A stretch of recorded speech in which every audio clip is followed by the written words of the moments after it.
Wired Axcess. We'll do it live. Wired Axcess. Do it live. Wired Axcess. We'll do it live. Wired Axcess. Welcome to another episode of a Heard At production of Wired Axcess podcast. I'm your host, DJ K-Dub Omaha.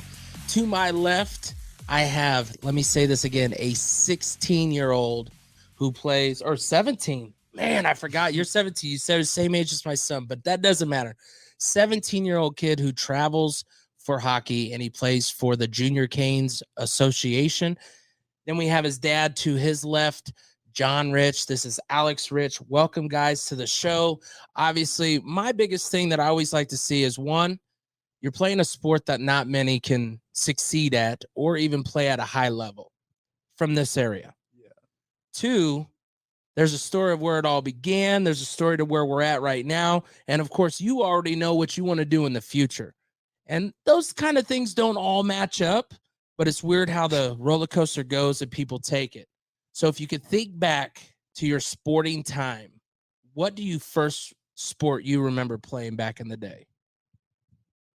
I think that would have to be hockey. Hockey. What age was that? 2. Age of 2.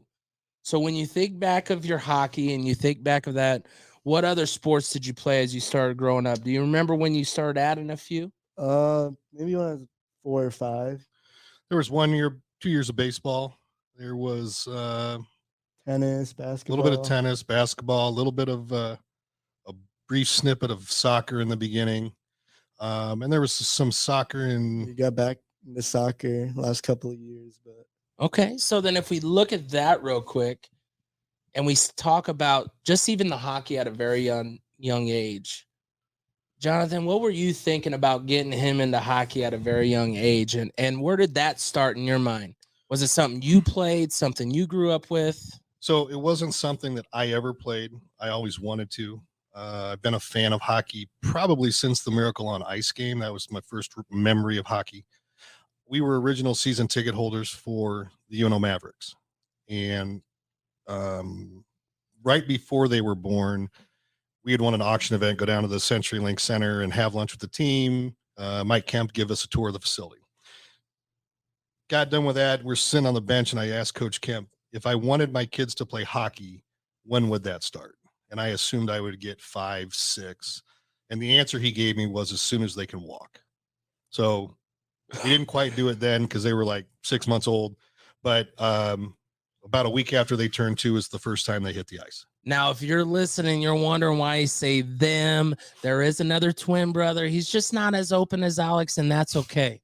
We got Alex here, and that's what matters. So you got the word from a coach, which is probably not something you really think you would get of saying something as soon as they walk. You get them in as soon as they start walking. What was the price range starting back then and what you got into? Wow. I don't remember. It wasn't anything like what it is now. You would pay for sessions at a time. You'd go maybe once or twice a week over to Moylan. They called it Learn to Skate. That evolved into IP. And then once they got through that, then they were able to go play, in gear. And I think when they were 4 was the first time they were on a team in gear, and they called them a termite then. And then they did 2 years of that. And then we took a year off. The schedule got a little kooky. And all they did was power skating when they were 6. And then when they were 7, we moved up to Fremont, and that's where we spent the remainder of our youth career till they were 14 and finished up with the Bantams. All right. So we're out at Fremont.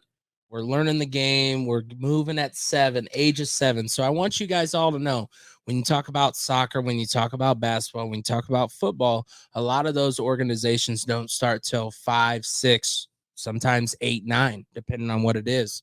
So when you're looking at an early age, you're feeling the hockey, and your dad and your mom start throwing in these other sports. What's your first thought of, let's just say, tennis? What did you think that would get you?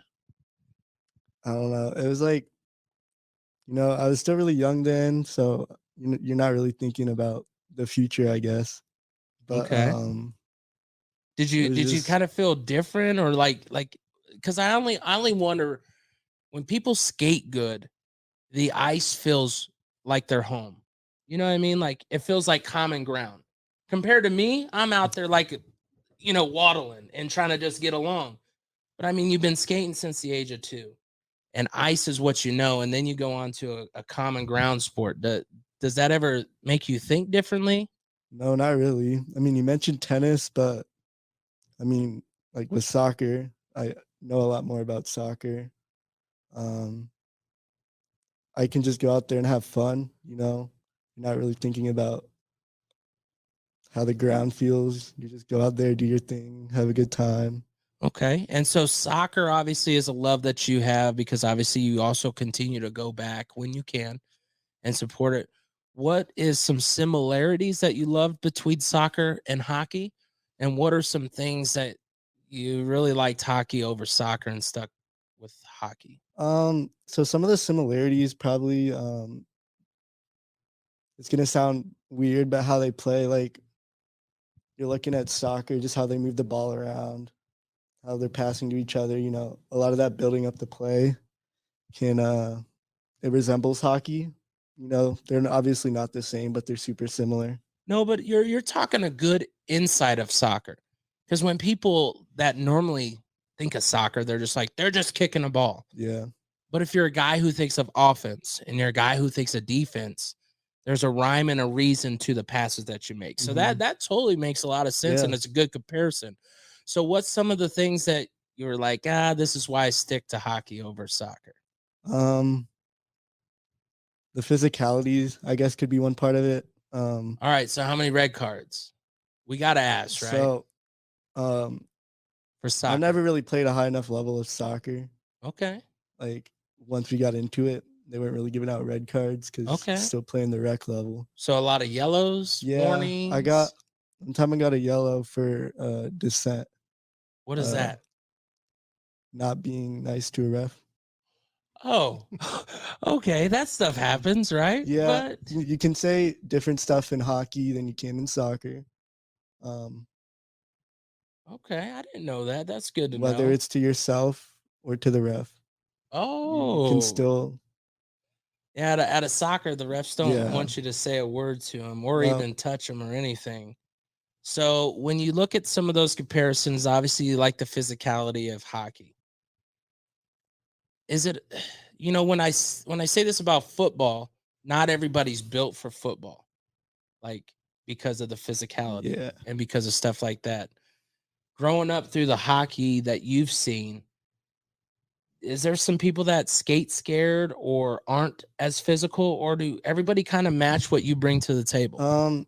I definitely think there are some players who I wouldn't say skate scared. Everybody at my level, expects to be hit and to have to deal with contact and maybe dish some out themselves.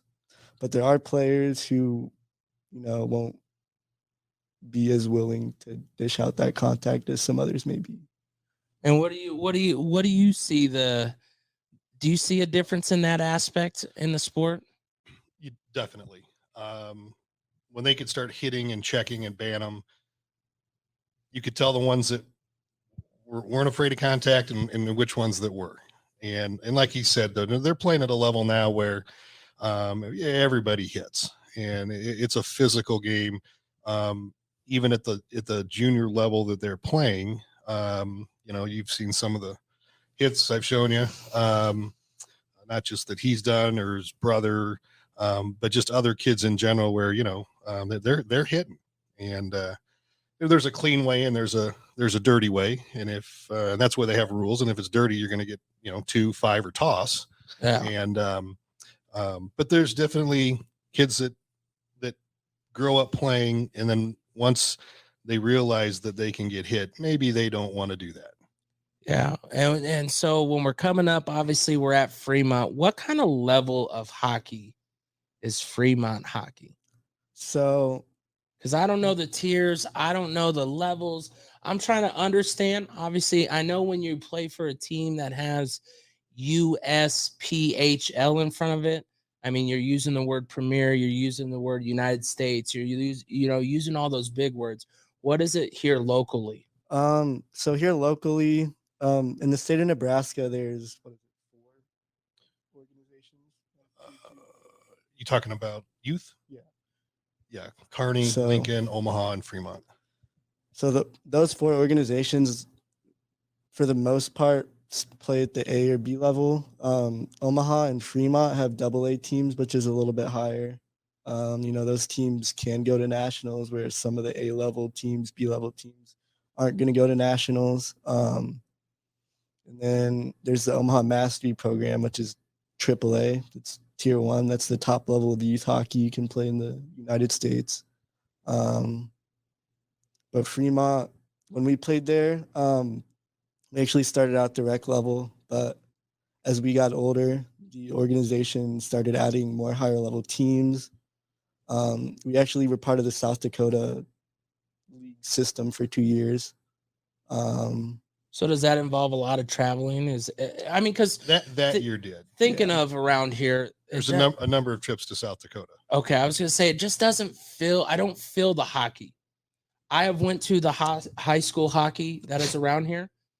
It was fun to go watch down at Baxter. I mean, the environment. I know it was like prep and Millard West, but the environment felt like I was at a live game. So seeing at the high school level, and you got the Fremont, obviously traveling to South Dakota. Is the competition between a high school lower or right where the South Dakota area would be? What do you think? Well, South Dakota, they were That was 11 and 12 age group. So the high school hockey, it is what it is. It's club. Some teams are better than others. The talent, the way the teams can be selected, you'll have some better teams and some teams that struggle. But in comparison to let's even say the Omaha Junior Lancers, I mean, that is a higher level of high school hockey. Midwest high school travel, Missouri, Iowa, and Nebraska. And then like he was saying, you get into the U18, U16, AAA levels. Lincoln has a U18 AAA team now. So the level of hockey, there are higher levels in the state, but when you do that, you're also talking about cost. And then you get to their level, they're at the same level technically as the Omaha Junior Lancers and the USHL. Gotcha. So there's 3 tiers of junior hockey. There's tier 1, USHL, tier 2, NCDC, and NAL, the North American Hockey League. And then there's EHL, EHLP, USPHL Premier, USPHL Elite, and then the NAL 3. So there's 5 different organizations that do tier 3 juniors. So if you're trying to go from Fremont to the next level, for yourself, I'm going to ask you and your dad here in this situation. You're thinking of the next year after you left Fremont, prior to knowing what team you're going to go to. Maybe you don't even know you're going somewhere. Was Lancers on top of your list before thinking of outside of Omaha area? You say Lancers, and I'm going to give you probably a different answer than you expect. So that year after we left Fremont was the COVID summer. So we spent a lot of time on the ice, and it was really beneficial. And then, so we tried out for the Omaha Junior Lancers, which is a high school program. We didn't make that team, but they had a JV reserve, so level below junior varsity. And that was made up of the best high school club players. So the high school club is going to be your Creighton Prep, Miller West, Gotcha. Miller North. So after not making that team, before they had announced this other team, we had thought, we're just going to go play for Miller North because that's where we went to school. Gotcha. And we played there that year. We also played for this junior varsity reserve, which was part of the Junior Lancers program.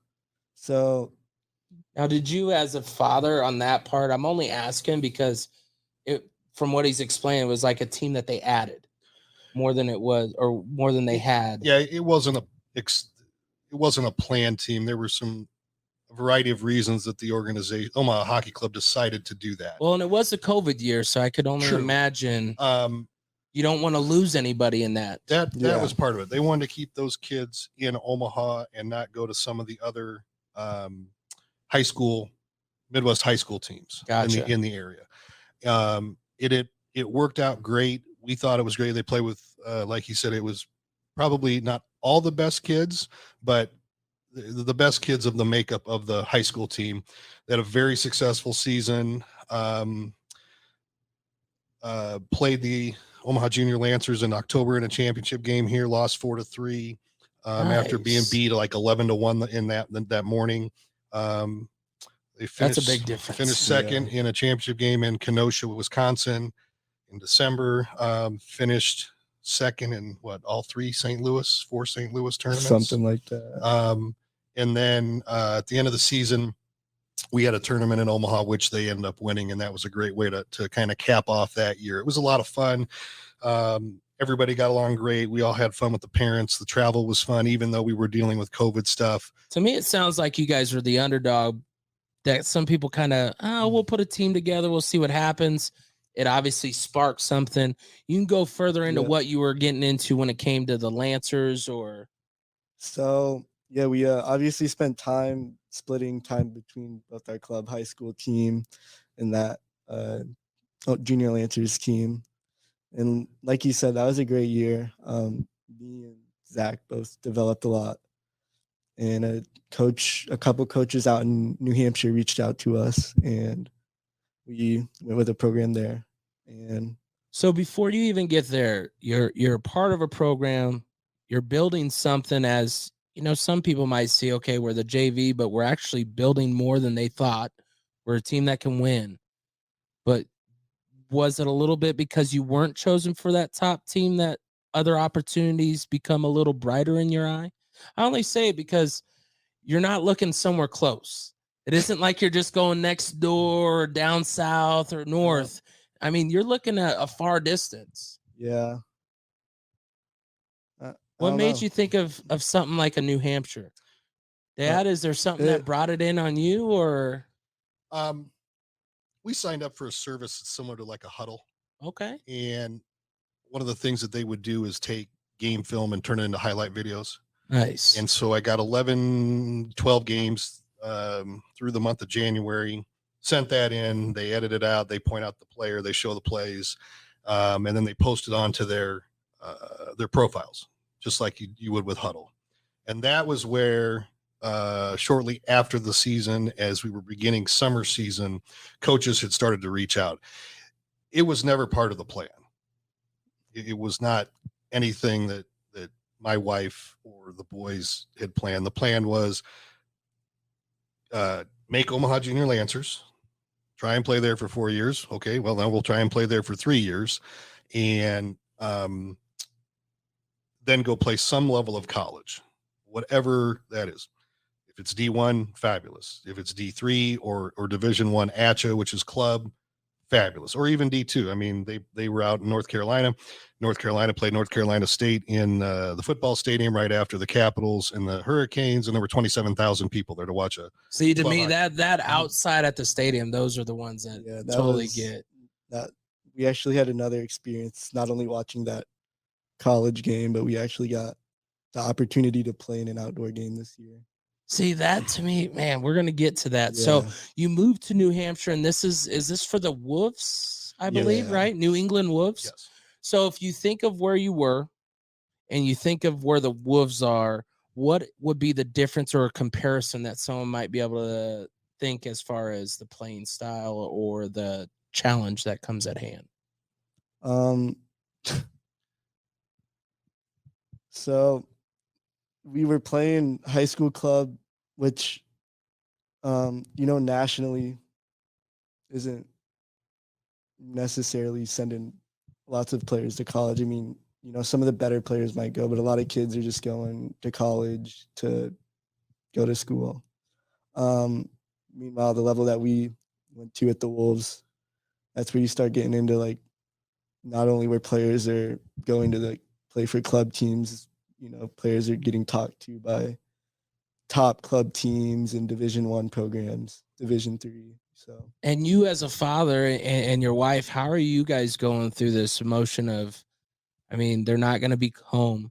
How does schooling, it isn't just a game anymore. It's the everyday Monday through Friday going through school. It's when the visits are, unless you move out there. And I don't think that was a part of the plan or didn't happen. I don't know. Obviously we'll get there, but I mean, Wasn't it's part a of the plan, but it did almost happen. yeah, it's a roller coaster that, you know, I could tell you from travel baseball, travel basketball, none of that's ever even crossed my mind. It's the only sport that does this, where if you want to go play at a higher level, there's a very distinct possibility that you're going to have to leave home at a somewhat young age. We were somewhat prepared for them to be gone because they had gone to summer camp the few years beforehand, and they were gone for 8 weeks, and there was no contact. So if we wanted to know if they were alive, they had to send us. So a what kind of letter, summer or camp? we This had to is for send them a- hockey? No, this is Just- kids summer camp. Really? See, that's the one thing I have to say. If you got a kid, make sure you get them before they're 18, 19 to try to leave for a camp or something, because it's not as easy because they're so homebody. So what age group is this that they did the 8 weeks? Well, us personally, we went from going into 4th grade to when we were going into, So about grade. 9, 10. but this camp, they run from all the way now from going into 3rd grade to rising seniors in high Okay. school. I think So- I mean, it's got to be a little reality there of 8 weeks, and then especially with the journey that you're about to go into. Like I said, I think the only thing that was difficult about the 8 weeks, and on one hand it was 8 weeks, and on one hand it went really fast, is you don't have any contact with them. Okay. So there's no computers and there's no phones and there's no Xboxes. They get on the bus, their phones were left in the car, and we write a letter or two, and they go do stuff at the lake, the wood shop, art, musicals, sports, living in cabins that are not the nicest cabins you're ever going to be with bunk beds. So we were used to that. When the opportunity came up to go to New Hampshire, they would be gone. But the other thing is we would have the ability to have contact with them whenever we want. Send them a text, call. Well, especially video call. nowadays, the Yeah. video Yeah. call So makes it a little It made it easier. much easier.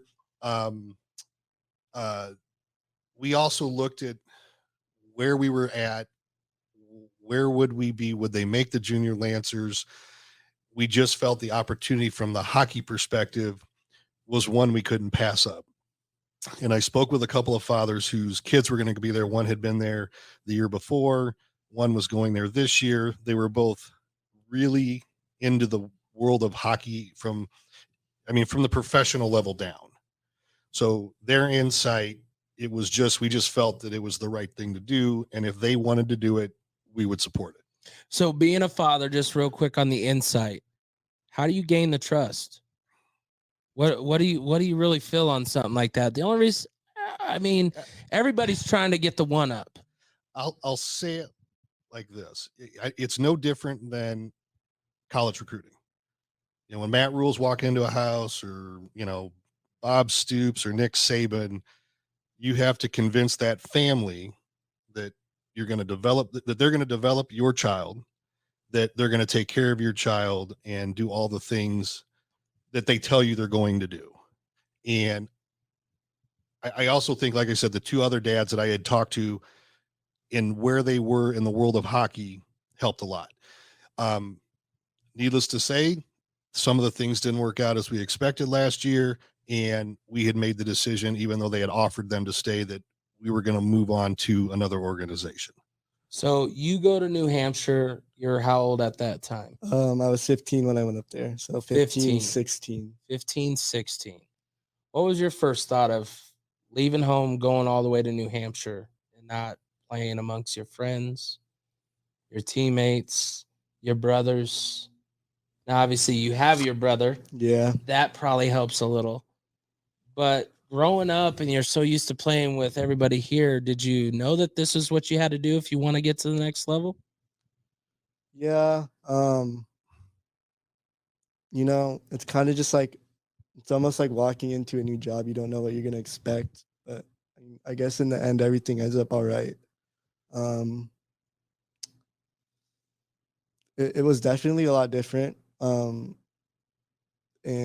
because we were at the rink all day, you know, it's not seeing your teammates 2 or 3 times a week. You're seeing them all day, every day for 8 months, you know. It's your team dynamic is a lot different. It's almost like you're a family. So, Because I'm pretty sure 3 days a week, I know it don't sound a lot, but you still have people that miss. You still have people that take other opportunities. So the growth, the bond, the come together is not the same like you're experiencing now at when you were at New Hampshire. What was your biggest fondest thing that you really remember about New Hampshire that like you wish other people would experience? I feel like just getting these connections, like I know people now who live in Canada, who live in California, people who live in Florida. So, you know, you've got all these connections across the country, and there's these guys that you've built really strong relationships with, and moving into the professional world and even just having them as friends is really cool and really important. Now, I want you guys to know this is a 17-year-old that's talking well beyond his years when he's thinking at the age of 15, 16, the bonds and all that. What's the number one thing that you regret that you didn't do while you were up there? Any regrets? Not really. Yeah. What was the number one thing you missed while you were gone? Or that you wanted to come back home? I missed my dog. The little things. Yeah. It's the things that you don't expect, you know? Like we were saying earlier about communicating like with our parents. Like you're still able to talk to all your friends and stuff, but there's the other things you miss, you know? You don't get the same meals that you would get from your parents. You don't get to see your pets. Even it sounds weird, but you miss school in a way. Speaking of that, what is school like? What was school like at the age of 15, 16? We just got out of COVID. So we're already the online stuff and all that's the same. What kind of schooling do you do as a traveling hockey player? So I do an online school. It's a program through the University of Nebraska-Lincoln. They have a high school, and it's self-paced. So you pick the classes that you need to take, and you read through your content. They've got content on the website that they host everything on. You've got your books. So, you know, you go through all your lessons, go through your units. After you're done with that, you've got your progress tests, and you really just work through that on your own pace. So And during this whole time, though, is there coaches following up? Is there tutors? Is obviously mom and dad are probably watching the books pretty close. yep. There were certain Is the things. There were support certain staff there? things we were told were going to happen as it came to the school that did. That was one of the things up there that made us want to look elsewhere. There are hockey teams throughout the country that will tell you their academy programs. Okay. So you'll go there, you get up in the morning. Maybe the setup is you hit the ice in the morning, then you hit the gym, you have lunch, and then from say 1 to 5, you're just doing school, tutors and advisors to help you get through your stuff. And that was kind of what we had been told, and that didn't necessarily happen the way that we expected. Just fine, it just didn't. And but it was one of the things where we looked at to maybe what do we want to do the next upcoming season. Gotcha. So then what did you feel when it came to the education part? Because right now your words, the way that you're presenting it, like it sounds like education is very important to you. But did you feel supported? Did you feel like you had everything you needed? Or did you just kind of go with the whim? It's kind of winging it. I mean, the thing with how the program is set up is they do have help. You know, you can email your teacher. They've got other people you can email. But a lot of it is just getting through it on your own and working through whatever. And you're still 15, 16. So you're still doing it's hard to ask the question. Is if you have to think back to in class or what you had to deal with during that time, what would you much rather have? I'd rather be in school. So our freshman year with Miller North, we weren't doing a full online or half online, I mean, there were options if you wanted to, but we just went into school. But what was I gonna say? Uh, you know, we weren't dealing with the online school. And so 2 seasons ago was really our first experience with that. So Gotcha. And so then now, obviously, you get through New Hampshire. How far did that team go? What was the greatest feat, and what was the biggest defeat of that season? we won a couple of championships in the leagues that we were in. We were supposed to go to so in USA hockey at that level, you play in your state between all the other teams that are in that specific level. And the winner of that state moves on to a regional tournament. And the winner of that regional tournament goes on to the national tournament. So we had qualified for our regional tournament. And because of some things that happened, we weren't able to go. But I feel like just knowing that we were able to get there and, being able to know that we could compete with teams like that, Ticket was punched. yeah. The experience was missed. So the what I'm taking from it is your great feat was the fact that you knew how high of a level you guys could be at. Mhm. But then it also is on the other side of Just the getting that defeat snatched where you're like, away. this is what we do, and now it's gone. Yeah. Now, you don't have to go into details, but when it came to that defeat part of it, and you think of that part, was it a team thing where people just needed to hold each other accountable, or was it more of a pointing the finger of who it was?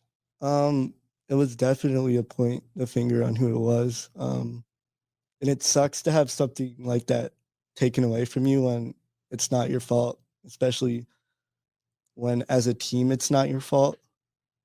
But luckily we had found out before we played our final game of the season, and we were able to get that experience of this is our last time. Well, that does change it, because did you guys play any different that last game? So it was actually our second to last game that we found out. Okay. And we went out there in that next game and we did not play well. I mean, we were pretty shaken up. And then the next day, we went into shootout and won in shootout in our last game of the season. So Okay, so you went out with a bang. You also had the ups, the downs. Now you guys are getting to the level where you're at now at the age of 16, 17 at the USPHL League, the United States Premier Hockey League for the Junior Canes. How did you find this out? Because it's obviously got to come through connections of you, but also their playing style. How did this connection happen with all the way at that level? The year before they went up to play for the Wolves, they got an email from an organization down in West Palm Beach, Florida, the Florida Eels, excuse me. And we didn't really do anything with that. We'd already committed to the Wolves, so no big deal. We were watching the national tournament for the USPHL last year, which was held in Hudson, New Hampshire. And the Eels are just smoking teams. And I asked them, and he said, yeah, they're really good, and blah, blah, blah. And I said, well, why don't you reach out to them and see if they're spot for the Chowder Cup? They do some summer showcases in Massachusetts. And we went up there about a year ago, mid-May, and the owner of the organization sat down with me and the boys and said, we want to offer you a contract. So that's where it started. There's a family advisor type individual that I had spoken with, one of their billet brothers. Their parents were friends with this guy. I also met him on that trip, and he had said to me, don't do anything yet. Don't sign with the Wolves. Don't sign with the Eels. Let me reach out to some other organizations of people that I know and see what we could maybe put together. There were a handful of teams that we talked to. I spoke with coaches, general managers. When I spoke to the Hurricanes general manager, I spoke to the head coach first, and then the general manager called me. He knew one of those hockey dads that I was telling you about. So once again, the connections that even goes all the way down to your son, So I understanding. I called Dave and I said, what's the general manager's name? Lincoln says he knows you. And Dave says, oh yeah, I remember Lincoln. He used to run the Springfield Picks back in the mid 80s. He's a great guy. So then here again, I could trust an opinion of somebody. They spoke to the boys. I went through the website where they play. They play in the same facility as the Carolina Hurricanes. Saw some pictures of where their locker rooms would be, and we talked about it. They talked to the coach and the general manager, and it just felt like the right fit. Now, for you, did you feel the right fit right away? I mean, you just moved to New Hampshire. What was your thoughts when you heard from the Canes? And at that point we were still definitely up in air, talking to multiple teams at that time. Was there any talk of coming back home? Not really. Is it almost like you leave here and it's hard to come back? I mean, what's the atmosphere? It's not talking down. Let's say quickly. We were after a different showcase. We were contacted by the Lincoln Stars AAA team. Okay, but between cost and there being a new organization, we weren't sure that's where we wanted to be. Okay. I think we spoke to 3 different U18 AAA teams, Lincoln including one. So that would have been the option to come home. But again, this felt right. All right. So here we go, Alex. You show up down to the facility. Your dad's already talked a little bit about it. You're seeing not only the prized possession of the NHL players, but you're seeing your facilities connected. You're seeing you're in the same area. You're as some would say, breathing the same air, on the same ice. What's your first thoughts, man? It was so cool. It's a beautiful facility. It's like 3 years old. So. And where's this located at exactly? It's about 20 minutes northwest of Raleigh, North Carolina. Okay. So. South, it's by the airport. Okay. As Pop says, south. But either way, so you roll up to this facility. It's northwest. Okay. I love it. You pull up to this facility. You're seeing what options you have. What is the difference or the thing that you take from this that is better than the Wolves? Obviously, it's a different level. But what's one thing that the Wolves still might have entailed in you that, you still like to take to the Canes?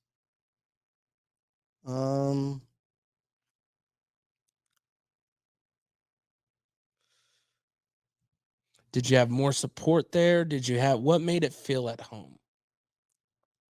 I mean, anybody can say, it's because it's got the junior Canes. I've dealt with the NHL, but the coaches are great people. Not only like when we arrived, because actually like the day we got there, the rink and the airport are 10 minutes apart. So we went straight to the rink, met the coaches,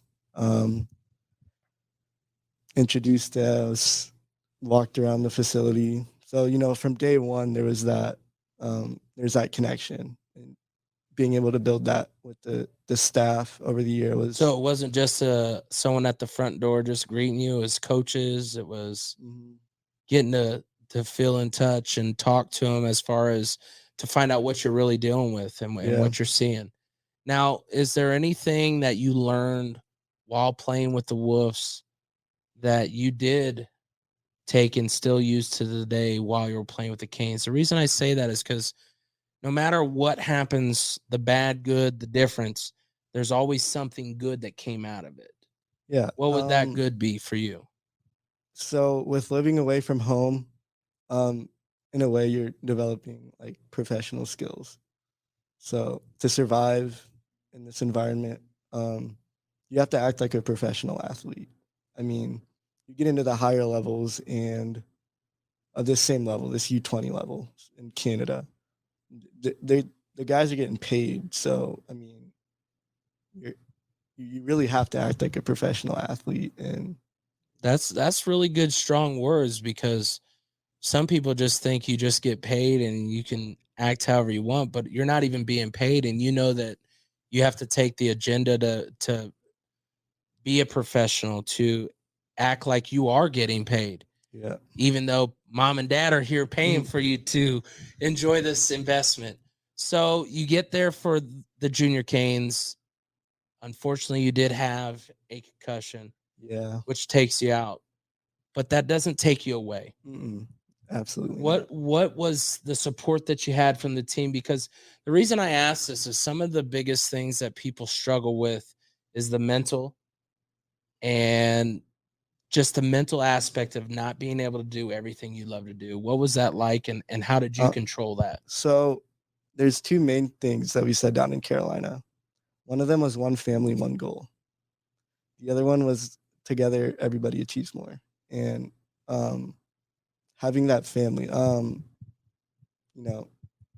still went to the rink every day, still supported at every home game. Even the day after I got hurt, felt like crap, but still going to the rink to support my boys. So we're all supporting each other. That's really that's strong, because you're away from mom and dad. You're away from your best friend, the dog. I mean, that's everybody's best friend. Even though you have a twin, it's still your dog is your best friend. What is it like to have your brother to support you there? And how did that make it even a little easier? Just it's like being close to home. You just feel comfortable. That's always a good feeling. And for you guys back here at home, what do you feel the support was from staff, coaches, the atmosphere? Because unfortunately, when you go from playing to not playing, sometimes you kind of get shoved to the side. Excuse me. I think in general, the first thing I'd say is that we couldn't say enough about the staff, from the owner to the coaching staff, the wives. They're very involved. The coach and the honors wives are involved. Excuse me. Just all the information we had all season long, from like the first week they showed up. Can't say enough about it. The coach is very supportive to all the boys. They're not just Alex or Zach. Other boys had highs and lows and things that they were dealing with and injuries. And, like you said, every day they were at the rink and everybody's supportive. And you could see that in their play. It's tough to be that good if you don't have a locker room that has that chemistry and the character, to play at a championship level. So we weren't real worried about it. Had a good doctor down there. Spoke with him on a few occasions. It was just more unfortunate for him that he just couldn't get on the ice. But he was a trooper this year. We got cut under the chin, had some stitches during the game. Now, how many concussions have you had in hockey? This was actually my first one from hockey. So. I'm sorry. I mean, one out of the big hits. I mean, out of everything that you give and take.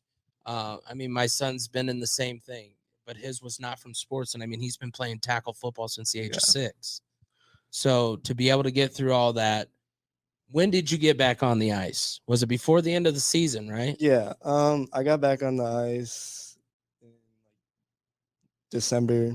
No, it was January, the first week of January. So I got hurt second week in November and got back the first week of January. Now I could have got back on sooner, full contact, but obviously you're dealing with the winter break there. So we didn't play until that first week of January. So gotcha. It was more like.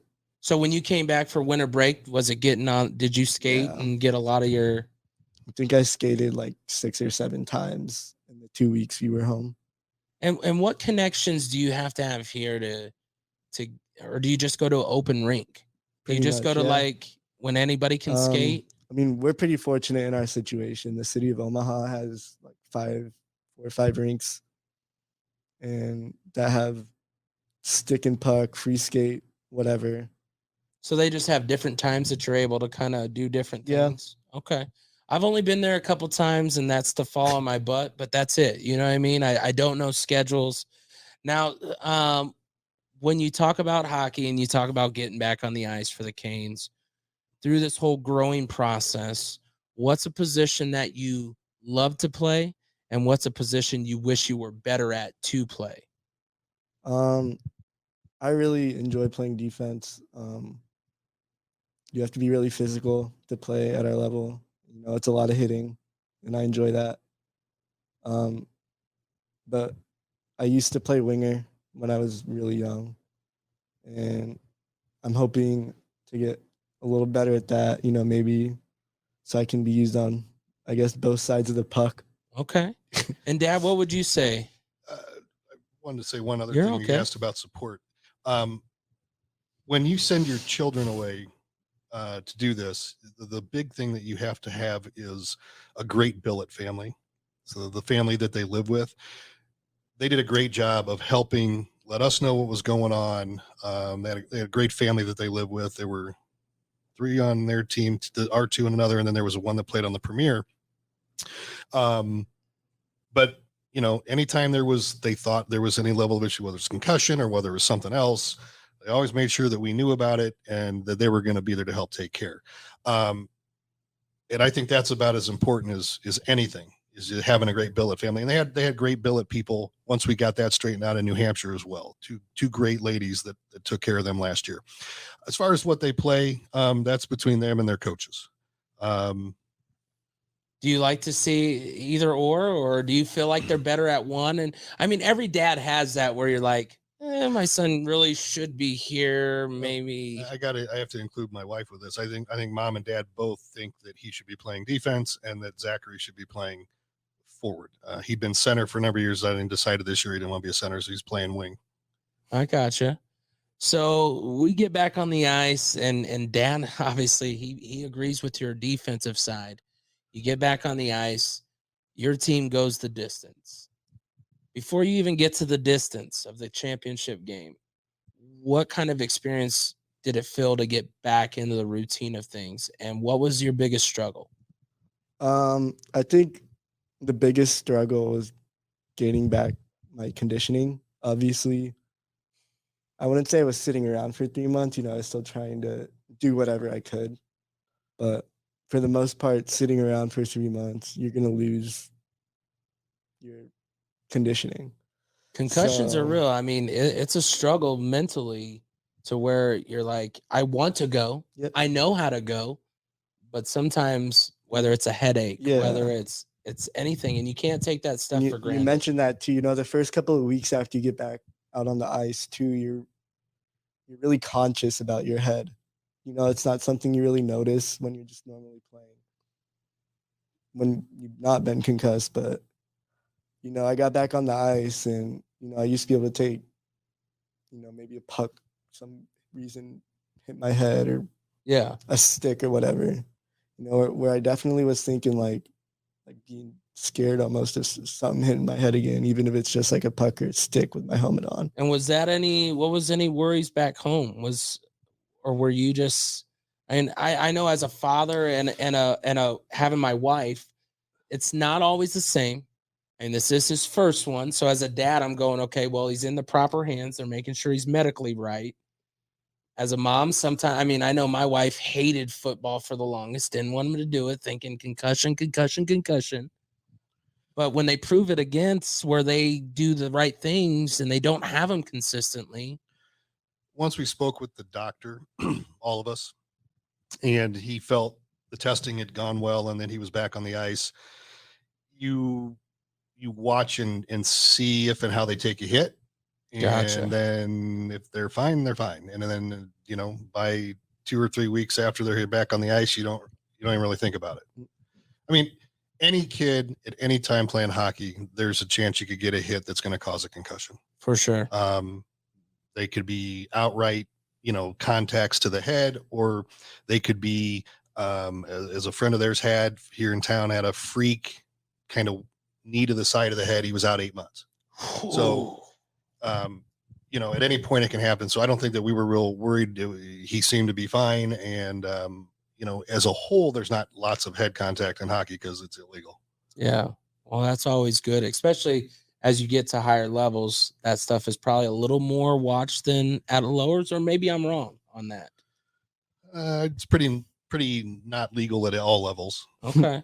Well, It's just a lot harder at their level and above. I gotcha. So we get up to the championship game with the Junior Canes, and who's the team that you're facing? We played a team from Wilkes-Barre, Pennsylvania, the Wilkes-Barre Scranton Knights. They were one of 3 teams this season that were incredibly successful in the regular season.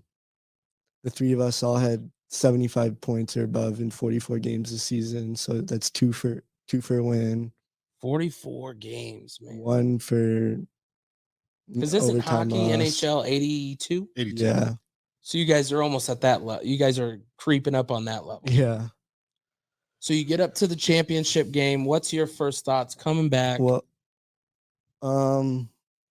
no. So the national tournament was it started out with a round robin of 8 teams split into 2 groups, and top 2 teams in each group advanced to the semifinal and the final. Okay. Just to talk about our journey through that a little bit. So we started out our first game, played a team from Florida. Didn't come out the best in the first period. We were down at the end, and then we ended up coming back throughout the game, won that one. And then, yeah, so in the second game, we had played really well all game. It was still close at the end, but with about 6 minutes left, a bad check. One of our teammates goes down.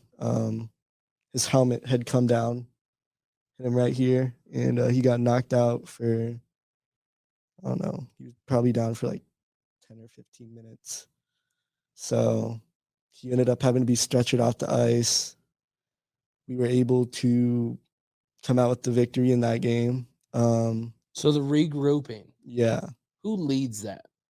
Um, What's the main thing you remember about regrouping? you ask who leads it, we lead it. You know, we're a team, and There wasn't like a senior or the oldest or the most experienced, or everybody just pulled together. yep. We did a prayer on the ice, but you know, we got back into it and got the power play goal because kid who hit our kid ended up getting a 5-minute. So we got that goal probably a minute or 2 after, and just ended up coming back from that. Went back to the hotel that night. We were all waiting in the lobby for him to get back to the hotel. It was like 1:30. So we went through that the second game. In the third game, we played the team we ended up facing in the championship. And we did not play well. They scored first. We got another one back a couple minutes later, and then they just ended up, and it was like 6-1. 6-1. Yeah. 6-1. It was a bad game. But we just put it behind us, you know. We ended up getting into the semifinal, obviously. By going 2-1, right? Yep. Gotcha. So we were second in our group, ended up facing the first team, number 1 team in the other group, who was also one of those other teams with 75 plus points. They actually they got second in the regular season. We got third. The team we played in the championship got first. But we play them. And in that semifinal game, it was a defensive showdown. Both of our goaltenders played amazing games. 82 shots on goal We ended up 82 shots between the 2 teams. Good Lord. we ended up getting a power play goal. I couldn't even tell you how it went in. I think it He's was not wrong. someone tried passing it to the front of the net, and it bounced off someone or something. So it wasn't even a But shot. It was just a no. good ricochet. I think it went off the back of the goalie's leg, actually. They don't ask how, they ask how many. All right. So That's a good one. They don't ask how, they just ask how many. So we win that game 1-0, and we're in the championship. Now, if you had asked anyone since January, they probably would have said it would have been us and the team we played in the championship playing each other. And I just want to say, in mid-August when we took them down to North Carolina, they had a team meeting with all the parents and all the players, and the coach stood up in the meeting and said, "We're going to win nationals. This team has been put together to win a national championship." That's bold. So my wife and I looked at each other like, "Oh, okay, We heard this. go ahead." Go ahead, boss. Championship game. It was so stressful. I couldn't play because I had a pretty bad hit, but watching that was one of the most stressful things I've ever watched. You scored. Yeah, we scored first, then they got one back, then we scored, then they got one. So ends up 2-2 end of the third. We're going into overtime. And Now, overtime rules for hockey, it's not whoever scores first wins, right? no, it is. It is. Okay. So sudden death overtime, because it's the playoffs, it's not a 5-minute 3-on-3. It's going to be a 20-minute continuous 5-on-5. You know, we will play till the end. And there has been situations with this format before where teams have gone into 6 overtimes. I just couldn't imagine being on skates that long, but go ahead. We get through the first. We're in the first overtime. We actually took a penalty, killed that off. Again, great goaltending. And for those who aren't hockey, it's okay. Kill it off just means that they were able to keep the puck on the other end and not give up a goal. So finish that. No one scores in that first period, so we're going into the second overtime. You know, I'm stressing out. Everyone's legs are tired. You know, they've played 70 or 80 minutes of hockey. Thankfully, though, you know, we get the ice cleaned, get back out there, and it took 30 seconds for one of my teammates to score the winning goal. And while we're talking about the winning goal, this is the winning goal of the national championship for his league right here. Check it out. This is it. Tune in. Puck dropped. Hockey time. McHale sticked away by Markham. Let's get after it. Strong on the puck. Across the blue line, catching a skate with it. That was Brody Best who knocked it away. Just outside the reach of McHale, who almost got away. Brett Luthner, we're back at it. This one turned over. It's a 2-on-none. Taken into the forehand shot. Score! Mark Antoine Vincent! Watch the weather here in Utica. There's a storm surge coming. Carolina, your elite national champions. Brett, I'm heading ice side. There goes Dan.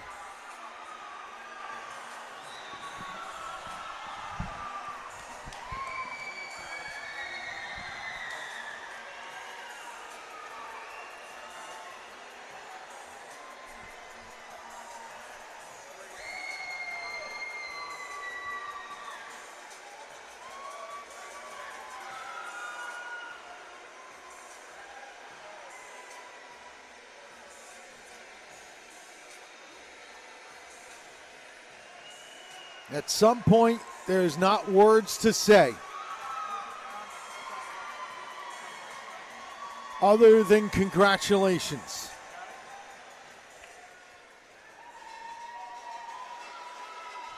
Mark Antoine Vincent.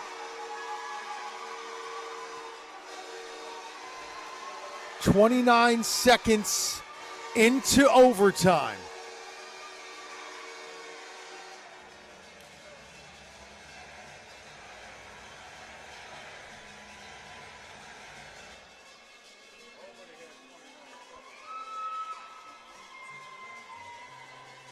Sometimes it just takes a break of fortune. And in this case, that's what happened. Just a bouncing puck breaking one way. Next thing you know, play reversed. Vincent moved in.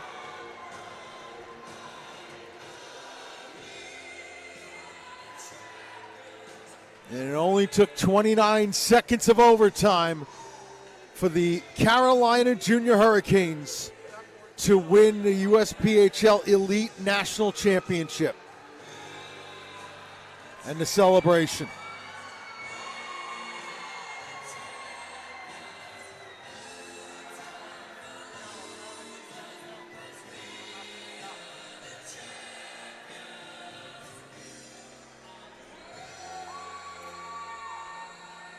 The crestfallen Wilkes-Barre Scranton team, I should say, will line up now to shake hands in what was a battle for the ages.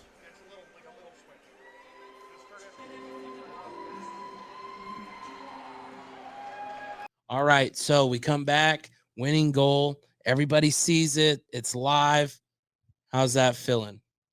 Now, are you guys there? No. No, you guys are back home. We're watching on TV. I don't even know how to describe it. Does it compare to anything So- else that you've played? I mean, you've been with hockey Absolutely since not. the age of 2. So, normally players that aren't playing are on the bench. It's the national championship, so we're on the bench for both overtimes.